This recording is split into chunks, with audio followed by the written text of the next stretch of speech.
Nu, tad šodien pietrūka. Pirmais puslaiks tomēr diezgan līdzīgi bija. Nu, otrajā puslaikā laikam iegās aizsardzība, ļoti daudz brīvu metienu arī viņi iemet. Pirmajā puslaikā viņi tik labi nekrita, otrajā puslaikā brīvs 3 punktus, 4 laikam viņi iemet kaut kādās pāris minūtēs.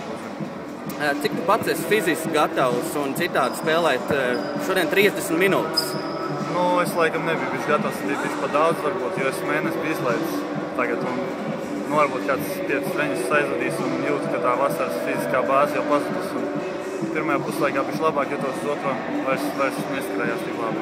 Varbūt tas arī man pašam pietrūka. Bet noteikti ne jau no manis tas bija atkarīgs, bet vajadzēja visai komandai nedaudz labāk aizsardzībā nospēlēt.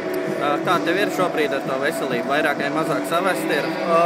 Tur nav nekādas skaidrības.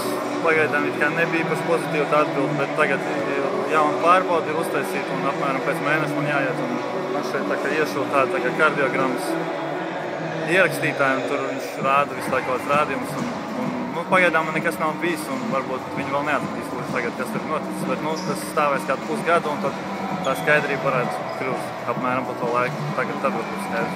Kad būs pirmā LO uzvara? Vajadzēja būt šodien noteikti.